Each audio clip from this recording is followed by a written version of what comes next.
പാലക്കാട് ഉപതെരഞ്ഞെടുപ്പിലുണ്ടായത് BJP Congress deal. Vote അട്ടിമറിക്കാൻ കോൺഗ്രസ് എംപിയും നേതാക്കളും 40ഓളം ബി.ജെ.പി നേതാക്കളെ ഫോണിൽ വിളിച്ചെന്ന് കണ്ടെത്തൽ. ബി.ജെ.പി കേന്ദ്ര നേതൃത്വത്തിന്റെ കണ്ടെത്തൽ അട്ടിമറി സ്ഥിരീകരിക്കുന്നത്. പാലക്കാട് ബി.ജെ.പിക്കേറ്റ കനത്ത തിരിച്ചടിയിലാണ് കേന്ദ്ര നേതൃത്വം അന്വേഷണം ആരംഭിച്ചത്.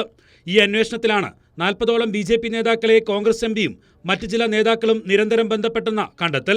പാലക്കാട് ഉപതെരഞ്ഞെടുപ്പിൽ പൂർണ്ണസമയ ചുമതലയുണ്ടായിരുന്ന നേതാക്കളുടെ ഫോൺ രേഖകളാണ് കേന്ദ്ര നേതൃത്വം പരിശോധിച്ചത്. ബി.ജെ.പി നേതാക്കളെ എംപിയും മറ്റു നേതാക്കളും നിരന്തരം വിളിച്ചത് വോട്ട് അട്ടിമറിക്കാനാണെന്നാണ് കണ്ടെത്തൽ. തെരഞ്ഞെടുപ്പ് ഫലം വന്നതിന് പിന്നാലെ വൻ പൊട്ടിത്തെറിയാണ് ബി.ജെ.പിയിൽ നടക്കുന്നത്. RSS നേതാക്കളും കെ സുരേന്ദ്രൻ ഉൾപ്പെടെയുള്ള മുതിർന്ന ബി.ജെ.പി നേതാക്കളും ക്യാമ്പ് ചെയ്താണ് തെരഞ്ഞെടുപ്പ് പ്രചാരണം നടത്തിയത്.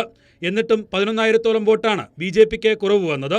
പ്രാദേശിക നേതൃത്വത്തിന്റെ അഭിപ്രായം കേൾക്കാതെ സുരേന്ദ്രൻ സി കൃഷ്ണകുമാറിനെ സ്ഥാനാർത്ഥിയാക്കിയെന്നാണ് എതിർവിഭാഗം തോൽവിക്ക് കാരണമായി പറയുന്നത്. സി കൃഷ്ണകുമാറിനെ തോൽപ്പിക്കാൻ ശോഭാ സുരേന്ദ്രൻ, കൃഷ്ണദാസ് വിഭാഗങ്ങൾ വ്യാപകമായി വോട്ട് മറിച്ചെന്ന് സുരേന്ദ്രൻ വിഭാഗവും തിരിച്ചടിക്കുന്നു.